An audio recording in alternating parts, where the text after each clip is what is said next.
listening to Beyond Wellness Radio, bringing you the cutting edge in health, nutrition, and sports performance. Stay up to date and listen anywhere, anytime on your computer, tablet, or smartphone by subscribing on iTunes. Catch your hosts, Dr. Justin Marchegiani and Baris Harvey, as they answer your burning health questions as well as interviews from world-renowned guest experts. For more Beyond Wellness Radio, go to beyondwellnessradio.com. Welcome to another episode of Beyond Wellness Radio. We are so pleased that you guys came in to listen today. Today we have an awesome interview. But before we get to that, I just want to remind our listeners, make sure you go to beyondwellnessradio.com. That's where you can find all of our episodes, any show notes that we put up, and we also have links to our site. So if you guys want to come in contact with us, so we have links to reallyhealthynow.com. So that's my site where you can find out more about me and any coaching that you want to do with me, health coaching wise. There's also links to Justin Health, which is Dr. Justin's site. And he has a free thyroid report for you guys. So make sure you guys go there. So on to the interview. Well, first, how's it going today, Dr. Justin? Baris, it's going really good today. How was your breakfast this morning? What'd you have? I haven't had anything yet. I'm planning to probably have a giant lunch. There you just go. skip the breakfast, but I do have some teriyaki chicken that I cooked last night, so I have some left over from that, so I'll probably have some of that. And yourself? Yeah, I'm not doing a fast day. I had some bulletproof coffee this morning. I had a kombucha, and I did about 4 raw eggs here, Rocky style, so I'm ready to go. Oh yeah, sounds good. So today's episode, we have Kevin Geary of the Rebooted Life. How's it going today, Kevin? It's going really well. How are you? Doing awesome. So the first question that we always ask our guests is, what got you started in the world of health and fitness, and what is like your personal journey? Yeah, so back in 2009, I was 220 plus pounds and struggling with conventional wisdom and yo-yo dieting like, most of America and the rest of the world does. And I was in a physical with a doctor and just getting everything checked up. My wife had said, hey, you might want to go get a physical. You haven't had one in a while. So I went, and it just turned out that things were a little worse than I had thought. So I had high blood pressure. They were basically telling me that I was a borderline diabetic and that I needed to make some changes. And of course, I had some other issues at play. I was having joint pain and some skin issues. And so things just weren't, looking up for me. And it was about that time I went home, talked to my wife, and was like, I got to do something. And, it's not like I wasn't trying previously. So I was dieting. I was trying to lose the excess weight. I was trying to get in shape, but I just was following broken advice. And I started to just kind of reach out and look for people who were saying something different than what I was already following. That kind of became my mantra. I was like, if I come across somebody and they are saying anything that I've tried before, I'm just going to move on. I need something that's radically different. Nothing that I'm trying is remotely working. So I came across the ancestral health space, and I started applying a lot of the principles that I was learning there. And really good things started to happen in my life. And I got down to about 175 pounds. And then I kind of had a regression. So I had this period of time where my mindset really affected me. I had sugar addiction, of course. I grew up on sugar and processed foods. So that was coming back into play. Just a lot of triggers, things that were triggering me to, have a disordered relationship with food and not be in control of my eating choices. And I ended up regressing back to about 190 pounds. And then I really started to focus on the mindset and the psychology side of things. That's when all the pieces came together for me. And I ended up getting down to about 165 pounds, which I've now maintained since then. And through that process of, number one, discovering that I had been lied to, and number two, discovering how important psychology is in this process, I kind of had this epiphany where I was like, okay, the rest of the world must be told about this. We can't just continue to keep people in the dark. So I started telling as many people as I knew. People started coming to me because they had seen my transformation. I started working with people. I started a group in Atlanta and designed a curriculum for the group after people told me they wanted to join. And all of that is how Rebooted Body ended up being born. And Rebooted Body was kind of like a thought of, okay, well, this is working really well in Atlanta, but I don't want to just reboot Atlanta. Like, I would like to reboot a much bigger sphere than that. And the internet was the obvious place to go to do that. Yeah, definitely. And my bad earlier, I did say the Rebooted Life because it seems like there's so much more than just, fitness that you talk about. It probably should be called the Rebooted Life. Yeah, definitely. But so listeners out there, rebootedbody.com is where you can find the site. Yep. A lot of great information. And you have a podcast as well, too, where you talk about a lot of awesome things. So so on that point, you were talking about the transition to psychology. And one thing that I hear a lot is like willpower, right? About like, oh, you need to just push harder. And it kind of reminds me of what's just like The Biggest Loser. Could you tell me how like your approach is different than that, and how there can be a lot of negative outcomes to something like, the motivational tactics of something like The Biggest Loser versus more of something what you would teach? Yeah, so what I teach is under the umbrella of having a healthy relationship with food. Mm-hmm. And the way that willpower fits into this paradigm, first of all, it's important to understand how willpower works. So it's like a cup, and every time people think that, okay, if I avoid a certain food, that might deplete my willpower cup a little bit. And the truth is that every decision you make, every time you use your brain for any sort of processing, that depletes your willpower cup. It doesn't matter if you're avoiding a certain food, or you're having a fight with your spouse, or you're having a bad day at work. All of that stress and brain power depletes willpower. So the problem with willpower is that when you need it most in these stressful situations, you're probably unlikely to have access to it. Now, the cup stays pretty full for a good 21 to 30 days. This is why most people can get through that period, that very short like introduction to this new lifestyle, with willpower. So you can use willpower for a short period of time. The problem is when people think that willpower is some sort of long-term tool. And it's just not. It will always fail long-term. And I have outlined 8 specific eating triggers. Some of these are physiological triggers, some are psychological triggers that affect people and cause disordered eating habits. And I've made willpower actually one of the triggers, because what happens is if you believe that willpower is a long-term tool and you employ it as such, eventually willpower actually becomes the trigger, because all that is a restriction paradigm where you're just restricting, using willpower to continue to restrict something, and that ends up in a binge. So the willpower, while it's a helpful tool up front, can actually become a trigger for disordered eating if you try to use it long term. So that's how willpower works. Now, I'm sorry, the other half of your question was what again? Kind of like the opposite of, or how would you look at the approach of something like The Biggest Loser, and what kind of the stereotypical modern like America, like what we think that we should be doing, like kind of like the go, go, go. Don't stop. So people on like a Biggest Loser approach or the typical conventional dieting model would use willpower long term or believe in the willpower myth. And the truth is that they have a disordered relationship with food and need to fix the underlying causes of that.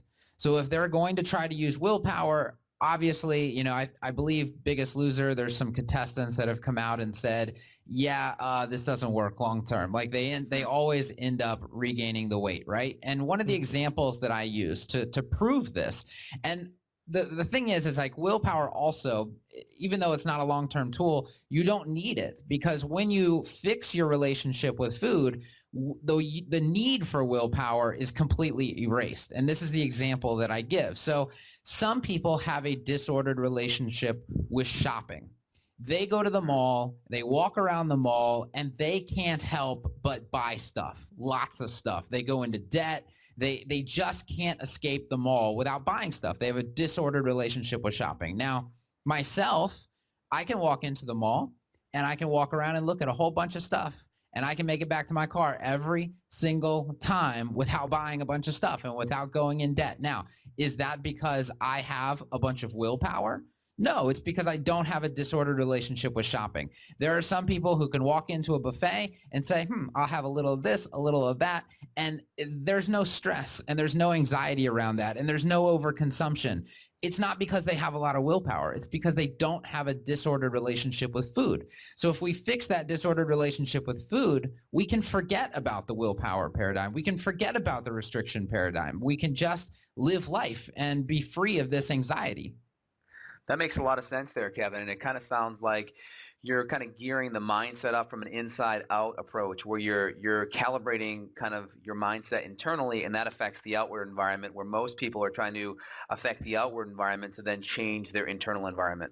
Right. So everybody says that success in health and fitness is like 70 to 80% what you eat and 20% everything else, right? And I tell people to let's zoom out from that, because that's one circle, but there's a bigger circle that encompasses that, and that circle would be that this process is 80% psychology and 20% everything else.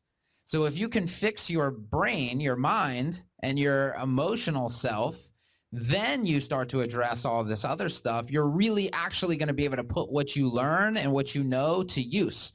So right now we have an epidemic of even people who read my blog or read your blog or listen to your podcast or any of the number of resources who are doing amazing work. They are in this inner circle where they're like, okay, I got it. Food, okay, exercise, and they're trying to apply it, and they're forgetting that bigger circle of psychology. And you know what's going to happen is they're going to apply what they're learning for a very short period of time, and then the wheels are going to come off their bus. Mm-hmm. If they would take a step back and work the psychology part first, then everything you're telling them and I'm telling them, they're going to be able to consistently put to use forever. And that's where freedom really exists. That makes a lot of sense. I know in a lot of different spiritual realms or spiritual books, they talk about this be, do, have philosophy, where you internally change your sense of being on the inside, and that then changes your actions, and then your actions then change what you manifest. So it sounds like we're trying to really recalibrate our beingness, if you will. And there's a great book that I read early on in my career called The Schwarzbein Principle. And Dr. Diana Schwarzbein, she talked about the fact that most people think you need to lose weight to get healthy. Mm-hmm. And she kind of changed the causality of that, saying you get healthy and then you lose weight. And I think there's even one step added onto that. You change the thought process, then your actions start doing the right things to be healthy, and then you manifest the weight loss. Yeah, absolutely. And if you look at people's goals, they have that same paradigm. They have this all backwards. They think that when I lose the weight, I'll be confident. When I lose the weight, I'll be happy. When I lose the weight, I'll be X, Y, or Z. And the truth is that the weight has nothing to do with that. So I always tell people, if you want to change your life, then actually change your life. Changing your body is like a side thing. Okay. So you're not going to lose weight and suddenly be happier or suddenly be confident or any of that. That's going to happen through doing legitimate work on yourself, not just losing arbitrary amounts of weight. So we have this concept, especially in America and in the marketing for all of these programs, that if you lose weight, you will be happy or X, Y, Z. And the truth is that it will do nothing for you. You will lose weight, you will be a smaller person, and you will still be a sad person. You will still be a person riddled with anxiety. Now, I have an important – I'm gonna challenge you on that concept. Okay. So let's say I have a patient whose mindset's there. They're like, I want to be healthy, but then they think being healthy is counting calories, cutting fat, and eating 12 servings of grains a day. So how do you apply that philosophy when someone wants to be – their beingness is there, but the doing part is just totally off base? Well, do they not believe you when you are telling them, what to do or giving them an outline, or what's the paradigm behind that? So I would say the person is just under the belief that this is how you do it because they're getting their information from Men's Health or the conventional mainstream media. Maybe they haven't met someone like me, you, or Baris yet, and they're getting it from the internet or websites that aren't as, giving this cutting edge information? Yeah, so if you have the right mindset and you're still operating with the wrong advice, so we have to think about this like a stool, right? So if you have 3 legs of a stool and one of those legs is having the right advice, well, you have a great mindset and you're doing all of the exercise stuff, let's say, or you're being active, or we can say anti-sedentary. And then the third leg of the stool is this nutrition component that we're totally wrong on. Well, you only have 2 legs on your stool. That stool ain't going to stand up. So they have to have the right advice is really important. Having the right information is really important. What I try to teach is that the information is not as important as people make it out to be. It's not the be all end all, right? But absolutely, if you have the wrong information, you're never going to get there. Got it. Makes sense. Yeah, definitely. So I want to slightly shift gears, but we were talking about kind of like the be do have. I really like that, and that's actually something that I have on my wall. Like I have like a thing that I made, and it has that. So I really like that component. I think that that's very beneficial. Yeah, me and too. you talked about changing the relationship when it came to your food, and I want to kind of think about exercise as well, because you talked about this willpower, and we talked about willpower with food. We also talk about how willpower affects like exercise, and how do we exercise in order to maintain something that we enjoy to do. I know with a lot of my friends, they might not always go to the gym, but a lot of times they're playing basketball. My girlfriend really likes to play soccer. Like, what are some tactics that we can do to like sustain like long-term healthy exercise? Right. So I recently wrote an article. I can't remember the exact title, but the concept of the article is called Dwy LT, DWYLT, Do What You Love Today. And it was about ditching exercise in general. And I think we have this, exercise has a negative connotation of beating myself up and slaving away, and gyms where it's almost like my office for exercise, where I can't be healthy and active unless I'm in my exercise office called the gym. And what that does is it creates like a narrow mindset. And along with the negative connotation that exercise has, I've been looking at this, and people have a ton of resistance around exercise, which leads them to believe that they need all of these tricks and habit tips and all this stuff to make sure that they incorporate it in their life. And the truth is that we really just need a perspective shift on what activity is and what a healthy, active lifestyle looks like. So I wrote this article of the concept called Dwy LT, Do What You Love Today. And it's basically about making a list of stuff that you love to do that is also active, stuff that you seek out, not stuff that you have to talk yourself into. So if you have to talk yourself into going to the gym, if you have to talk yourself into going for a run, that stuff should probably be severely limited, if not excluded. And your list should just be made up of all of these things that you love to do and are drawn to do that are also active. And then all you do is you wake up today and say, what would I love to do today that's on this list? And you go do it. It's that simple. And that completely breaks down the resistance around it. And the other side of this is that all of these things are fulfilling activities. They're not tearing you down. They're not, you're not slaving away when you do them. They might be extremely difficult, but at the same time, they're very fulfilling, both mentally and emotionally or spiritually and physically. And that's where the real magic happens. When you talk about creating a healthy lifestyle, and I always say, if I have a client and I work with them and we do a bunch of really good work and they get really good results, and I call them in 10 years, I would hate to have them say, well, yeah, I didn't stick with it. I'm back to how I was. That would be a complete failure for me. So where other programs are like, yes, we're going to take you through 4 months and you're going to have this new body and then I'm never going to hear from you again. That's not me. Like, I want to hear from people in 10 years that they're still doing this stuff, that their lifestyle has still stuck. That's really the goal. So people come to me and they say, yeah, I'm doing CrossFit 6 days a week. And I'm like, is that really sustainable? Right. Are you going to be doing CrossFit 6 days a week in 10 years? No. But Dwy LT you could easily be doing 10 years from now. Now, the things on your list may have changed, but that concept will stick with you till the day that you die. You can be 80 and doing the Dwy LT concept. You can't be 80 doing CrossFit 6 days a week.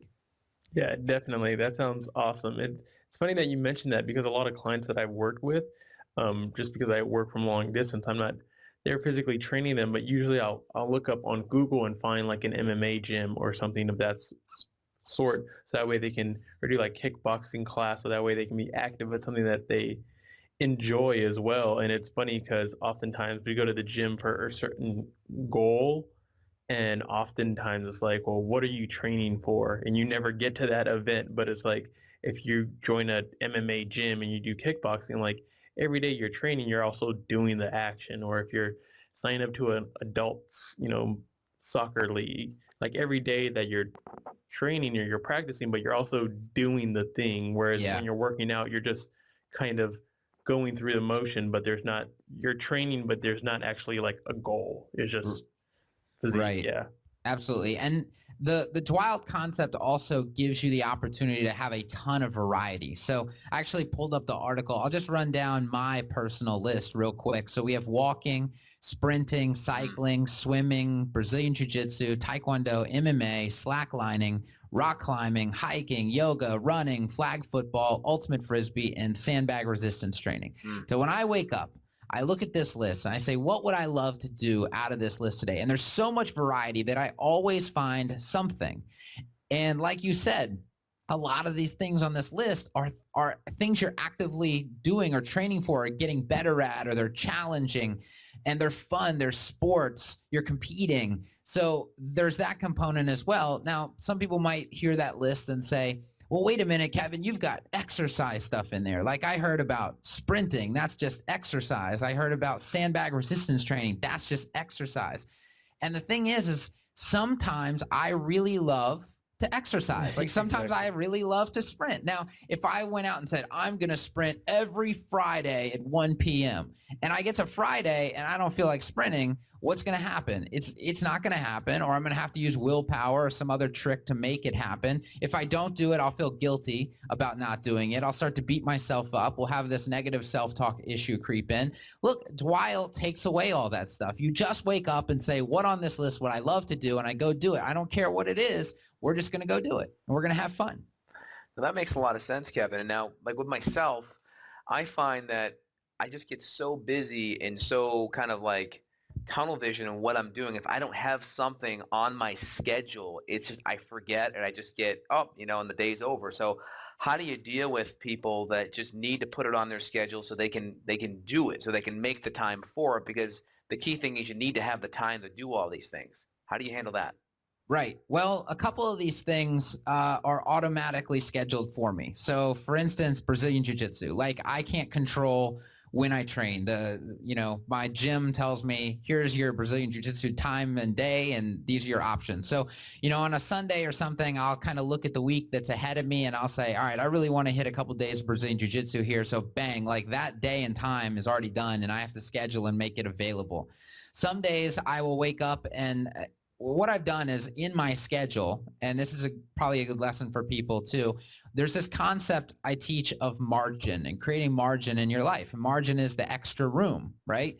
And you can fill margin with whatever you would like. So maybe something pops up and people always say, well, I don't have time for that, right? My schedule's too full. And that's like we pass up all of the things that really make us healthy because we have no margin in our life. So I have a lot of margin in my schedule. So it's really never an issue where I say, wow, I just don't have time for something today. There's always just this chunk of like time I could do whatever I want with. So if I don't have anything scheduled for that day, I stick some walking in there, or I stick a sprint in there, or whatever. And I recommend that people really work to create more margin in their life. I actually have a free workbook on that people can do. It's a huge part of my program as well, where we really dive deep and make sure that people do the work in that area. Because without margin, you get all the excuses. And margin, by the way, is not just in time. There's 8 key areas of life where I focus on helping people make margin. You can make margin in your relationships. You can make margin in your time. You can make margin in your finances. Finances is a good one for being healthy too, because how many times do we hear the excuse, I don't have enough money to eat healthy, right? It's too Right. expensive. Well, you don't have enough margin in your finances. If you had more margin in your finances, guess what? This wouldn't be an issue. If you had more margin in your time, you'd be able to get your walks in and your other activities in. So this lack of margin is actually another huge epidemic that we're facing in our modern society, and it's something that I want people to tackle. And how much do you think values and priorities are the problem? Like the person may have $120 a month, iPhone bill, or they may go have their Starbucks latte every morning, and the money's there. It's just that priority or value is just lower on the list. How do we update values? Yes. So this is a huge problem. We have a lot of people who want stuff. They're just not willing to get it, right? Yeah. And so what I do, the first thing I do when people join my program is I have them make what I call big whys. And these are whys that they spend a good chunk of time on. So they inevitably, when people sign up, their little whys are, I want to lose weight, I want to get healthier, I want to do that. And they might even have some specificity to those things, but those aren't big whys. So the problem people face with motivation is that when the road gets tough, and it will get tough, none of this is easy. I lost 60 plus pounds, and I can tell you that there's a lot of low points in that process. So when the going gets tough, you're going to have to look at the reasons why you're doing this. And if your reason for doing this, your biggest reason for doing this is to get into a bikini for the summer, well, that ain't going to cut it. Like that is such an easy goal to give up on, right? When something goes wrong, such an easy goal to just toss out the window, right? Well, I have one of my big whys. I'll just give you an example. When my daughter was born, I was looking at these issues again, and I was saying, wow, there's a good chance that I'm not going to be around to see some of the later years that my daughter has, and that would be a tragedy to me. So every time I'm doing something with my body or thinking about nutrition or thinking about activity, I'm always also thinking about her and aside from that, how can I be the best leader for her? How can I be the best role model for how to live a healthy life? That's a huge why for me. And everybody says, well, I lost motivation. You can't lose motivation when you have a 2-year-old daughter depending on you to, number one, to be there, and number two, to be a role model. So that's a huge why. And I don't think people think about those deep enough. And that really helps to get those priorities in order. That makes a lot of sense. And I want to follow up one last question on that. So it sounds like you're saying that if we make our why bigger, the what and the how isn't as important. It's really focusing on that big why. Is that correct? Yeah, the big why is the sustainability factor. The big why is the motivation factor. I always use the extreme example of people with cancer. If you were diagnosed with cancer and your doctor laid out a plan for you and says, look, this is your best shot right here. If you do this plan, there's a good chance that you're going to come out of this. And you say, okay, doc, I'm going home. Now, would this person call the doctor in 4 weeks and go, I lost my motivation. I just don't know what to do. No, their life depends on them following that plan. It depends on it. Right. There's no way they would lose motivation in that paradigm. So that's a huge why, right? Well, we don't have to be diagnosed with cancer to have big whys. We just have to look a little bit deeper in our life and really sort those priorities out. Definitely. And I love that example because I actually use that a lot. I had a client who had PCOS and really, really, really badly wanted to have a baby and tried so many times and couldn't. And so when she came to me, I knew that she had a big reason why. Whereas I've had clients before say, hey, I have a reunion coming up next month. Could I drop X amount of pounds? And I'm like, I'm sorry. I'm not going to work with you. But definitely earlier you mentioned something and I want to get back to. You talked about ants. You said the negative self-talk, the automatic negative, thoughts, right? Could you go a little bit into what that is? Because you briefly mentioned it, but I want to make sure our listeners know what negative self-talk is. Yeah, anytime, thoughts are running through your head where you're kind of just tearing yourself down. So this happens mostly when people get on scales, which is why I have them ditch scales. It also happens when they look at themselves in the mirror. It happens when they put certain things in their mouth. So they might, walk by a mirror, look in and say, God, I'm so fat, or God, I'm so this or that, or just any message that goes through their head that's tearing themselves down rather than building themselves up. And these negative thoughts slowly chip away at you and they manipulate your behavior. So, one example is when you have a lot of negative self-talk running through your head and you believe or you feel that you are not worth the time and the effort that you're putting into this, that's a big reason why people quit. It's a big reason why people throw in the towel. It's a big reason why people binge.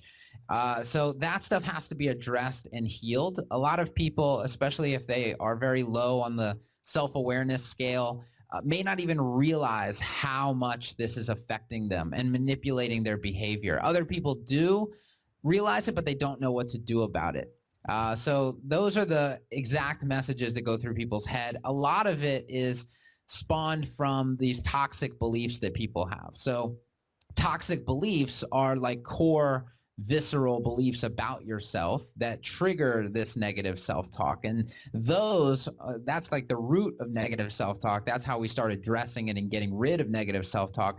That can go all the way back to childhood, how your parents talk to you, how your teachers talk to you, any adverse childhood experiences that you had.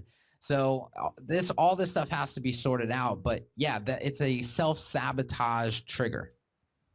Yeah, exactly. One thing that I noticed that might be one of the big self-sabotage triggers at least in our community, would probably be perfectionism. We search out for all these different ideas and how to make sure that we have the perfect food and the perfect exercise and the perfect everything. And sometimes when we don't do what we consider to be perfect, we start to almost shame ourselves, like, wow, did I just eat this thing that's like not gluten-free or something crazy, and then blow up and now it goes really downhill. Could you speak a little bit on perfectionism and how we can kind of adjust our ideas to help us out there? Yeah, again, I think it's really important to look at the root of this stuff. I don't think we don't just end up as perfectionists. There isn't just this section of the population that got the perfectionism disease or something. It's really goes back to, and unfortunately, our cultural paradigm around raising children causes most of this stuff. So perfectionism is basically approval seeking, right? I need to do things perfect so I can get somebody's approval. And this goes back to childhood, when we're always searching for parents' approval, especially if our parents are operating in this reward punishment paradigm where love becomes kind of conditional, based on, did you do a good job? Oh, therefore you get attention. Did you not do a good job? Therefore you get punished or avoided or isolated or something like that. And the brain starts trying to figure out, okay, what do I do to get this approval and this love that I so desperately crave? And that paradigm is carried into adulthood very easily. So people are always trying to be perfect, continuing to seek that approval and love for others. It's a very subconscious thing, but that is the trigger for it. So we can't just say, all right, how do I start not caring about the quality of work? Or how can I make a little slip up and a mistake and not carry that into a binge because of the shame and the guilt that comes along with it? We really have to go back and discuss what happened and why we're seeking approval and why we feel like that people don't approve of us or we need their approval. There's a lot of different paradigms that have to be sorted out there. That's some really interesting stuff there, Kevin. And a couple of things I wanted to address, because you're talking about mindset, and I think we haven't really talked about the subconscious mind. And I think this is important because according to research, 90% of our thoughts occur in the subconscious mind. And we know that 90% of our thinking, of all thoughts in general, are negative. So there's a lot of stinking thinking going on. And it's tough because a lot of people, they just feel like they only can control so little of the conscious. So what are things that we can do to help with the subconscious? And I'm just going to throw a couple things out there. I personally use hypnosis. I use self-mastery technology. I use EFT and various tapping techniques and affirmation and meditation to work on my subconscious, because I know it's like a garden. You never, ever have to grow weeds. Weeds automatically grow, and weeds are the negative thoughts. So I want to get your take on what you do with your clients and yourself to train your subconscious? Yeah, so a lot of things that you just said, I recommend that people experiment with and see what benefits they can get out of it. Personally, for me, and with working with clients, especially when we do this online, the best thing that I have found is building more self-awareness. And the way that we do that is through journaling exercises. So I want to get the exact messages that are going through people's heads onto paper, and then I want to see it. And I want it to be as raw as possible and as detailed as possible. And then that becomes the curriculum. Like that becomes the material that we work through as far as mindset goes. And we go back and I give them an adverse childhood experiences survey. They go down a list and they add up a score based on adverse experiences that they possibly went through in childhood. We add that into the mix and we start talking about and bringing awareness to all this stuff. And then we bring philosophy into the mix. So philosophy is kind of like finding the truths in life. A lot of people try to make up this concept of what their life is and the storyline. And a lot of it is very fictional, because the nonfiction side of things, the truth is too painful for them to think about and to consider. So we use philosophy to really go in and say, all right, what is the actual truth here? Because the truth is the only thing that's going to allow us to do the important work that we need to do to get to freedom. And if we continue with this fictional account of our life, nothing is going to get done, right? That's the equivalent to burying your head in the sand. So the first step is self-awareness through the journaling, getting it as raw and detailed as possible, and then using the philosophy to parse all that and really focus on the truth and what the truth means in our life. That makes sense. Now I see a lot of that is you're consciously thinking about, the things to journal down. You're consciously, looking at the things that you're responsible for in your life. Is there anything else that you do on the subconscious level? No, but I will say that the more self-awareness you build, the more you're able to like consciously understand what's happening with your subconscious, right? Like there's a deafness scale to what's going on, how your body is responding to the world around you and so on. So if you're like a 9 out of 10, you're completely or almost completely deaf to how your subconscious is manipulating your behavior and your conscious thoughts and so on, then yeah, that's an issue, right? And the more self-awareness we can build, the less deaf you become and the more you can sort this stuff out. Right. So philosophy is really important. Taking accountability seems to be a really, really important thing. So if someone's listening to this show right now and they feel like their mindset isn't 100% on point, what's like the best or the easiest thing they can do off the bat to shift their mindset? There's a couple things they could do. I mean, one is around food. The other, so the base technique that I use, or the base thing I would recommend, would be to start journaling everything that you eat, everything that you put in your mouth. Just write it down. That builds awareness around food.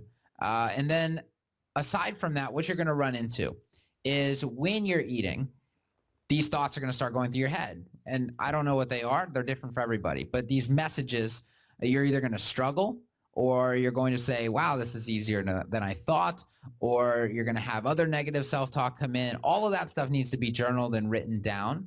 And what I have them do, so one practical exercise is anytime there's negative self-talk and you've written that down, it's important, not at the same time, but that night before you go to bed, you review those messages that you wrote down and you write the truth next to them. And you start reprogramming how your brain is thinking during the day. And after you've done this for a while, you're going to notice that the negative self-talk messages decrease in quantity, and they even start to be manipulated. So your brain will like self-correct, and it will say, no, that's not the truth. That's not the truth. And then you will automatically start telling yourself the truth in the moment. And that's really important for progress. And that makes a lot of sense too, because I have a lot of my patients do food diaries. And it's very interesting because you always get this belabored like, oh, really? I got to do that. And when they do it, it's amazing because it's more for them than it is for me. It's for me for the accountability aspect and to make sure they're doing the right thing. But then they're like, oh, wow, like I'm going 6 or 7 hours without eating. My blood sugar is dropping. Or I notice that when I eat gluten, that next day I feel like crap. Or, hey, I'm eating really low fat. I'm eating paleo, but I'm eating boneless, skinless chicken breasts, and I'm, eating too lean. Or they're not eating enough calories in general. And it's amazing just writing things down. It really does bring things more to the conscious mind and creates a higher level of awareness. Yeah, and when you add the psychology side into that, so people are always in my program, they're writing down, yes, I'm eating boneless, skinless chicken breast and the things that you just said. And then on top of that, they're writing down things like, I really wish I was eating ice cream right now. And I think the reason I wish I was eating ice cream right now is because I'm highly stressed, because I just had an argument with my boss and I don't feel like he's listening to me. And this stress, I'm noticing this stress is triggering this ice cream craving in me. And then they just continue to explore that deeper and deeper and deeper. And they start to find connections to previous areas of their life. And they start to really sort out why triggers happen, when they tend to happen. That gives us a game plan for navigating around them or making sure they don't happen next time. So this is, it's like a food journal on steroids, right? That it just gives us so much more information that we can work with. It almost sounds like you're kind of being, you're having almost this dialogue with yourself, but you're being very investigative and asking the question why, and more like, why am I having this feeling, and thinking deeper into it versus just, oh, I'm craving this food, I feel bad, I feel fat, versus, well, why do I feel this way? And maybe it's more so because of, like you mentioned earlier, maybe I want somebody's approval, or maybe this and this and this. So that's awesome. Well, one thing I'll just interject there. Yeah, go ahead. People tend to just always be inside themselves. So when that guilt or that shame pops up, they really feel it intensely, and they allow it to manipulate their behavior. Rather than when you start doing this type of journaling, you kind of almost step outside of your body. Like you see yourself there eating, and you notice in yourself that there's this shame and this guilt, but you're able to, like you just said, sort it out and ask why. That's a question people don't ask of themselves a lot. They're just so intensely feeling what they feel that there's no exploration there. They just feel it, allow it to manipulate their behavior, and then they move on to this other tangent of behavior. Whereas they can learn to just kind of be separated from themselves for a minute, really explore what's going on, and get a lot of valuable information out of that. And that's the side that people are missing. Yeah, I think that's great. I think it's really important for our listeners to take this advice and journal, rather than, I feel like it's almost like you just put your head down and just give up and and feel everything and just be in the moment, and versus kind of, like you said, stepping aside and saying, wait, I can control this, and I can, think and have a conversation with myself. But, speaking on that, when people do maybe fall off the wagon, or they're doing their 30-day whatever kind of transition, and they feel like they fall off the wagon, oftentimes people feel like, oh, I'm a failure, I failed, and they have this shame again. What are some of the things that, or even for yourself, or your clients as well, when you fall off the wagon, what are some things that you do to make sure that you get back onto the right path? Right. So the concept of falling off the wagon is a little complicated, and my answer for it is a little abstract. But a lot of times the falling off the wagon mindset has to do with the shame and the guilt that's involved in errors and not being perfect, and not following the quote unquote plan to a T. And they're used to these diets and these models of, oh, you're just not doing it well enough, that's why you're failing, or that's why you're not making X amount of progress.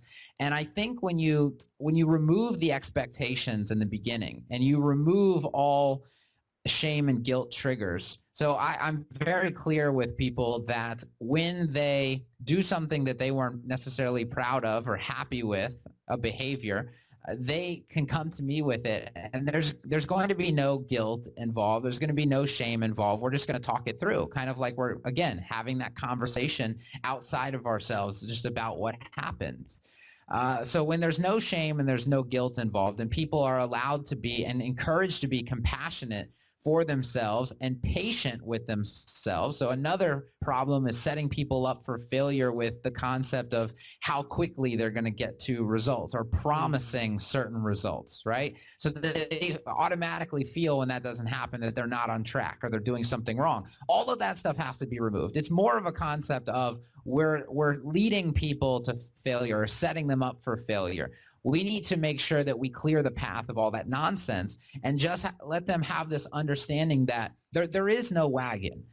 Like there's just behaviors day to day. That's it. And we just have to look at consistently making better behaviors and better decisions. And how do we go about that?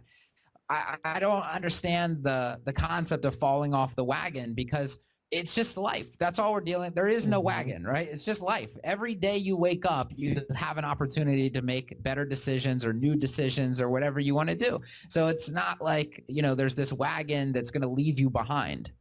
So I just want to change people's paradigm around that and just have them see that every single day you wake up is an opportunity to make different decisions and different behaviors. There is no wagon. Definitely. Sounds good. Dr. Justin, you want to go ahead and take it from here? Yeah, that sounds great. I have a couple more questions here, and then we'll close things up. I know I always tell my patients that they're only one decision away from getting back on track. So let's say they make a bad decision. They're only one decision away from being right back on that path. And I know I also tell my patients that it takes no more effort to get what you don't want than what it does to get what you do want, meaning it's all about habits. So how much of the thinking and the mindset is you're overcoming some habits where the old idea of habits, our habits are like cobwebs in the beginning and then they turn into chains the more you do it. So how much is it just getting things into a habitual state? How much of that are you focusing on here, Kevin? A lot. The thing is I don't call them habits. And I do this for a reason. I mean, there's a lot of confusion around how habits are made, how long habits take to form, why they're so hard to break and all that. So I choose a different route. And my goal is not to get people to new habits. My goal is to get them to perspective shifts. When you have a shift in perspective, all the other stuff doesn't matter, right? And all the science about habits doesn't matter. If I have this perspective of this is who I am, I make these choices in life, then those choices are easy to make, or they're habits or whatever you want to call them. It doesn't really matter, right? So the problem is having a perspective of I struggle, I am overweight, I am this, I am that, I am not capable, my body's not set for change, I don't have a fast metabolism. Okay, all those are different perspectives. We need to work to get people to the perspective of I can do this, and then to the perspective of I am this. And when they get to the perspective of I am this, willpower is not necessary. This entire lifestyle is very easy to carry out. So it's not like I wake up in the morning and struggle with what I'm going to eat or with not eating donuts for breakfast. I used to struggle with that. I had a completely different perspective on all of this. Now I have a new perspective, and it's very simple and it's very easy. It's kind of like the shopping thing we talked about. So when perspective changes, it's effortless, and we don't need to worry about anything else. So getting them to those perspective shifts are really important. You know what that reminds me of? I told somebody kind of something very similar to this when it came to me and working out. I told them, well, I don't necessarily have to force myself to work out because I'm a collegiate football player. That's just something that I do. That's a part of who I am. And I wake up in the morning and say, well, if I want to be the best athlete I could be, I work out. And then so it's almost like changing your perspective. Like you said, like if you consider yourself like, oh, I'm a fat kid, which I used to be. I used to think like, oh, well, I'm going to go eat Chinese food and eat the entire giant portion that they give me because that's who I am. I don't do that anymore, obviously, but that's kind of like the perspective I had because, oh, that's who I was. And it's almost changing that like, oh, I am a healthy person. So what does a healthy person do? Right. Yeah. So I'm an entrepreneur, right? I wake up in the morning and my perspective of life is like, what am I going to do inside that paradigm? What are my behaviors going to be? And it's just very easy to do it. If I was stuck in a 9-to-5 job working 40 hours a week and had no autonomy over, some people are able to do that. Some people love to be in that paradigm. Some people look at entrepreneurship and go, wow, that's way too risky. I could never do that. So going to work for them is very comfortable and it's very easy. It would be completely uncomfortable for me. We just have two different perspectives on work, right? Mm-hmm. So, do I need willpower and habits and all this other stuff to do what I do as an entrepreneur? No, I just love to do it. I'm engaged with it. It's who I am. Therefore, it gets done. And the thing people need to understand, the powerful part of this is that perspectives can change. So just because you have one perspective now doesn't mean you can't have another perspective later. I think that makes a lot of sense. Well, his name is Kevin Geary. You can find him at rebootedbody.com. Kevin's got a blog. He's got some programs there on the program link. He's also got some free guides, video, and a podcast. Feel free and check him out over there. Kevin, is there any way that our listeners can access more of your information? Everything is on the website, and what I always tell people is if they want to shoot me an email, I respond to all emails that I get. People, don't believe me sometimes when I say that, but I absolutely do. So if they want to ask a quick question or get some additional insight on anything, they're welcome to send me an email. Well, thanks so much, Kevin, for coming on the show. We really appreciate it. Thank you so much for having me. Got a question for Dr. J? Go to beyondwellnessradio.com/question. Then tune in to hear the answer. Also, if you like the show, review us on iTunes. For more Beyond Wellness Radio, go to beyondwellnessradio.com.